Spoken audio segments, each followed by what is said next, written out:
Bismillahirrahmanirrahim. Assalamualaikum. I welcome back all of you again to my channel Information Cottage, and today I am going to make one video. This video is related to undergraduate studies at Bilkent University and other Turkish universities, and I would say that generally to the, undergraduate studies at different universities in the world as well.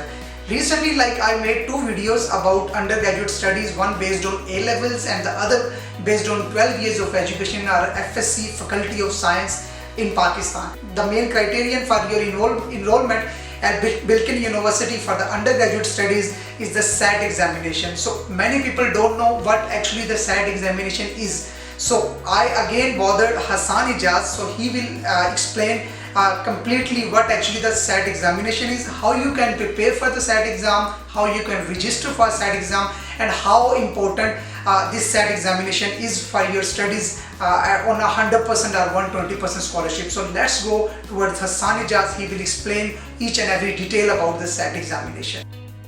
Hello everyone, my name is Hassan Ijaz and I'm a student of Electrical and Electronic Engineering at Bilkent University, Undergraduate. Today, on the invitation of Ali Shiraz, I have come here to share my experiences of taking the SAT examination with you. When I was taking the SAT examination, like you guys, I was looking for opportunities and trying to understand what SAT really is, what it meant for me, and what are some of the ways that I should deploy to get a good score in it. And after discussing with my fellow peers, juniors, seniors, professors, and taking academies and making lots of mistakes, I was finally able to crack the recipe of how to perform well on the SAT. And with deploying these strategies that I had collected from different places, I was able to improve my score by 350 points in 1 month.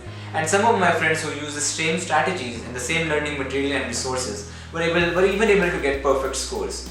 So I would like to share all of my knowledge with you so that you can benefit from it, so that you don't make the same mistakes that I did, and by the end of the day, you are able to secure your future and are able to get good admission in a university of your desire by performing well on the SAT. Question: do you need to take an academy to perform well on the SAT? The simple answer is no, you don't. The main reason is most of the stuff that you're taught in the academy by the professors is the stuff that is readily available on learning resources that I will discuss later. Now, when you refer to these learning resources and are able to understand what's happening, and because SAT is an aptitude test, not a knowledge test, and because no professor can spoon feed you the aptitude or common sense, there's no point in going for the academies. However, I will not deny the fact that taking an academy can help ease the process of performing well on the SAT. However, it's not a necessary or mandatory requirement to perform well on the SAT.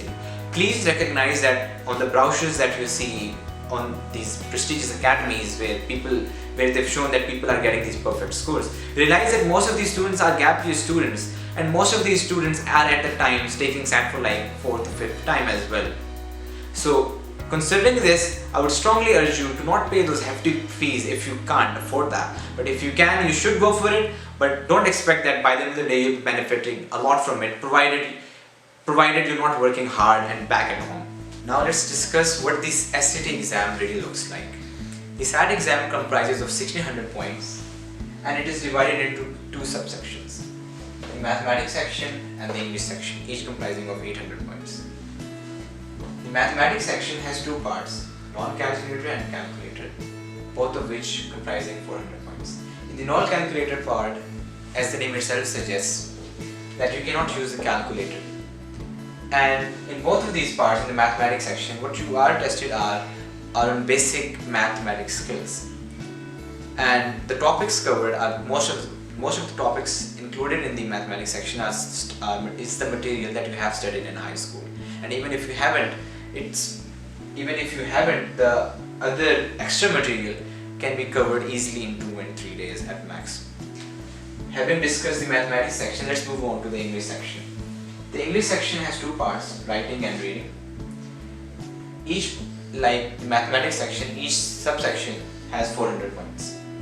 The writing section essentially means that you will be asked some of the basic grammar rules of English language, and in the reading section, you will be tested on your ability to comprehend passages ranging on different genres, and you will be asked to answer these critical challenging questions. total duration of this exam is 3 hours and 50 minutes. To put one thing into perspective, that the SAT exam, in the SAT exam, time is of great essence. So all of these questions will be challenging. It's an MCQ based paper, and the questions in the exam will be very challenging, and you will have less time to solve them. Therefore, one has to manage time very efficiently to perform well on the SAT. How to prepare for the SAT exam? Now, there are two kinds of resource materials that you should be expecting. A, the learning material, B, the sample papers. For learning materials, we have authors like Erika Milson and Dr. Chung who deal with the English and the mathematics section. Now, after you have learned these materials, you should approach the sample papers naturally. Now, the papers that you should be purchasing should be from College Board, Princeton Review and Balance. Apart from this, there is another resource material which is Khan Academy. Now, this Khan Academy is an online learning tool that is free to access for everyone. Because it's digital, it's not preferred by many, but if you feel comfortable with the technology, you should go there and test and practice on the Khan Academy for one good reason. It's because Khan Academy and College Board are closely associated to each other, so the kind of material that you should be expecting on the actual test will be similar to what you will be tested on the Khan Academy. So this will be good practice material. Question: how does one perform well in the mathematics section? Well, for starters, what you need to do is you need to take and attempt a practice test, a sample paper. Now, it can be from College Board, Princeton Review, Balance, or any other sample paper for that matter. Now, the idea is once you attempt this sample paper, you should be able to determine, after looking at your mistakes, the certain topics that you are not well versed in. And after having established that, by using targeted approach, we will access the learning material that we have available for the mathematics section. Now, you have three options to choose from. You can go and study from the College Board, who are responsible for supervising the SAT exam. In their official book, you can study the math section, and in Balance book, you can also study the math section. And there is also another entity, a private entity called Dr. Chung, who also has great learning material for the mathematics section. The idea is, after you commit a mistake, you go to the learning material, you learn it, and you never repeat the same mistake again. And if you feel that your score is like not jumping from 700 when it should, because this section is easier to score, I would strongly encourage you to go and practice on Dr. Chung 10 practices that are available. You can purchase his book or maybe find a PDF version online as well. Depends.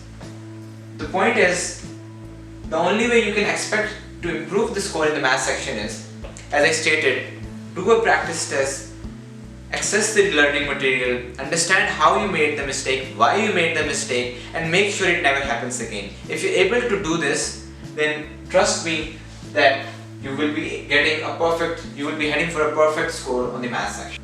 Contrary to popular opinion, English can be learned if learned properly. For the SAT, this holds true in every sense of the word, because we have learning material given to us from Erika L. Milson. Now, this author has published learning material for the SAT covering both the writing and reading section.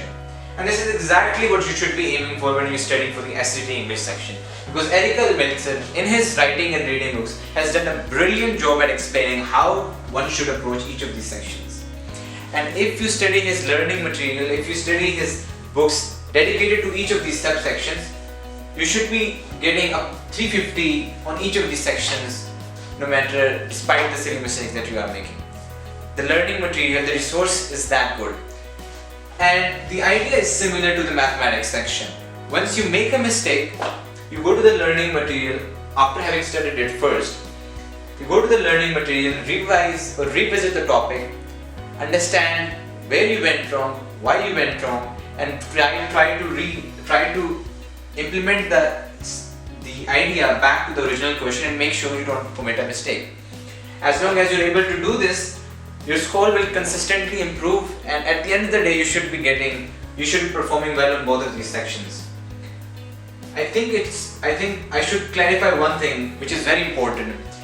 Writing section is very easy to improve. However, reading section is not that simple. because these are comprehension passages which are challenging and they're never repeated. And because of this reason, even after studying the learning material, you will be finding it difficult to score a perfect score on this section. However, through continuous practice, you will be eventually be heading for a perfect score here as well. But the score, the improvement will be stagnant, it will be gradual, but you have to stick to it until you get a perfect score on all of these sections. Do I need 2 months to study for the SAT? Or 4 months? Or perhaps 6 months? The answer to this question is very simple. It depends. It depends on your initial practice test score. It depends on your attitude and how you approach the SAT and on a lot of other variables. However, ideally this should happen. If you're standing on the 1000 plus range and below 1300, your score should improve drastically, exponentially in the 1 month and 2 month frame. The reasoning is this: because when you're standing on a 1000 plus score, which is less than and also less than 1300, it means you're committing and making a lot of silly mistakes. So after having studied the learning material, you should be able to improve and cover up these mistakes. This is very easy to do so. However, from 1300 onward, it becomes more trickier, and from here onwards, it just becomes the amount of work you put in and how you put in. Now, many people believe that if I solve, let's say, 60 practice tests, 60 sample papers, then I will get a perfect SAT score. That's not true. The only way you can expect to perform really well on the SAT is by understanding where you went wrong in each of the practice tests you do, emphasis where you went wrong, and try to revisit and understand why you went wrong so that in the near future, in the other practice tests, you do not make the same mistake.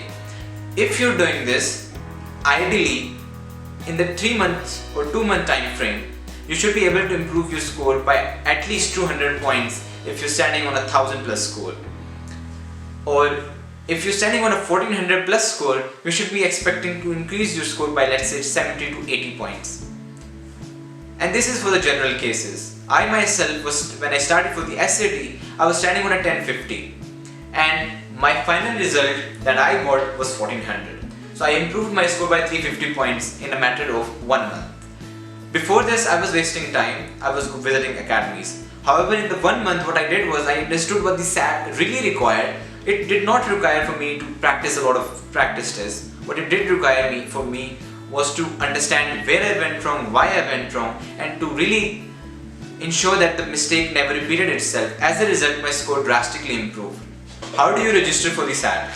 It's very simple. You go to a website called Cottage board, which is under the banner of which the SAT examination is being conducted. You log in, you sign up, and then you fill in the required details, which also include your passport. You have to have a passport in order to register for the SAT examination. You fill in the required details, you choose a center of your own desire, your own convenience, and these centers are available in most of the major parts of in most of the major cities of Pakistan and other countries as well.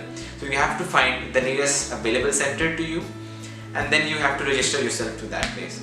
Now, ideally, the cost for this examination is $43 US, which amounts to 7,000 Pakistani rupees. And one of the things that I would like to stress here upon is that please try to enroll for the SAT as soon as possible, because there are only a handful of these centers, test centers, in a handful of these cities in a country. Therefore, the possibility that you might not get a test center which is close to your house, to your place of living, and which is not convenient for you is very probable if you're late. So the idea is you always register for the SAT as soon as possible once you've committed to the fact that you will appear for it.